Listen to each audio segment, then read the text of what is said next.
What's going on, guys? Nanu Garage here. In today's video, I'm going to be updating you guys on the issue that has been happening with my Shelby Gt350. Let's get into it.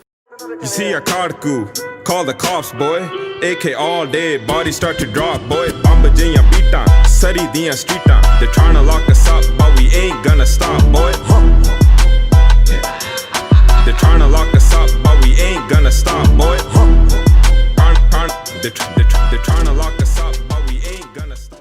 So in case you didn't see the video that I posted around 3 weeks ago about my Shelby Gt350 and the issues I was having and how I brought it into the dealer to get fixed, make sure you guys click this pop-up banner right up over here to watch that video, then come back over to this video if you want to see what the issue was in depth.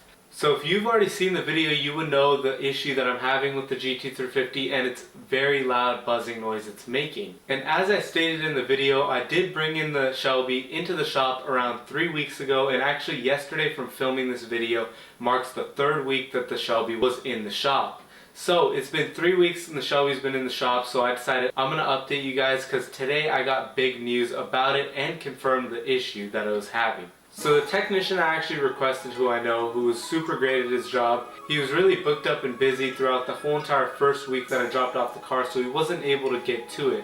However, the second week that the car was there, he was able to get to it the first thing on Monday morning, and they had chatted with me, the dealer, saying they had lots of issues trying to heat up the car, trying to get it above 215 degrees so they can hear this very loud noise. So they then told me that I should come pick up the car from their dealership and that they couldn't replicate the issue, and they made the assumption that since they couldn't replicate the issue again, after tightening down some exhaust clamps and bell housing bolts, they decided that the car was perfectly fine. So then I told the technician, since you guys weren't able to heat it up to the heat that I stated the issue is occurring at, I'll come down there and I'll do a test drive with you, and then we can get to the bottom of it to see if it's truly solved.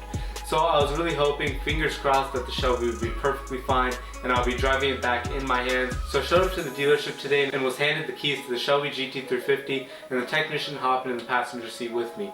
We went in some pretty twisty, nice roads over where the dealership was, and we were able to properly heat up the car to the temperature where the problem was occurring. So once we heated up the car to where the problem was occurring, we did not hear anything at all. I was at a standstill revving up the car to 4,000 RPMs, no noise at all, and I was kind of happy in the back of my head thinking that there's a chance that I'm going to take it back with me today. However, just to make sure, right after that long drive and revving it from a standstill, just to make sure that everything was okay, I said let's take it for another 5 minutes out. So we pulled out into the street, and as soon as we were in first gear and we went up to 4,000 RPMs, the noise happened again, and I was just shocked. And I was kind of bummed out, to be honest. However, the news that I was granted with later on was actually very promising. Huge shout out to him for responding to me right away and telling me what he found out about the car. And he was saying he had someone in the shop rev it while it was up on a lift, and he was able to see this block plate vibrating and moving around. So now we know that the block plate between the engine and transmission creates this issue. And once again, if you're not sure what the issue is, click the pop-up banner right up over here, or click the link down below in the description so you can get the in-depth details of when this occurs and hear it for yourself. So now that we know the issue is the block plate on the Gt350, he had told me that they ordered the part and it's on back order, so we're gonna have to wait up until February 28th to get it. So I was like, shoot, February 28th.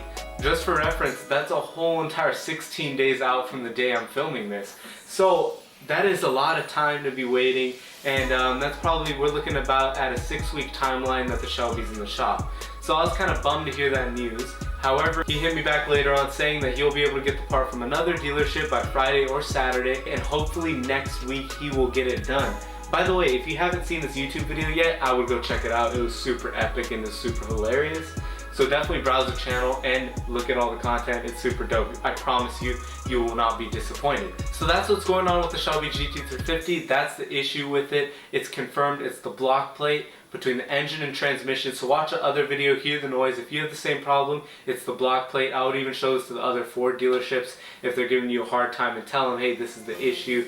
Nanu Garage said so. So yeah, take my word for it. That's the issue for it. If yours is happening between 3,800 to 4,200 RPMs, a lot of buzzing noise above 215 degrees, Once again, look at the video to hear the noise for yourself. Once you hear it, you'll know that that's the issue with your car. So hopefully, fingers crossed, the car will get done very soon and we will have it back in our hands. Also, we're probably going to go down to Pismo Beach this weekend and go jump the freaking Raptor like I've been telling you guys. So I'm super psyched to do that because what other better spot is there to jump it there and use out Baja mode too. This is where the Raptor performs best in and it'll be super epic. So if you guys are new here, make sure you guys all smash that subscribe button. It'll really help me out a lot and I'm trying to get to 1,000 subscribers.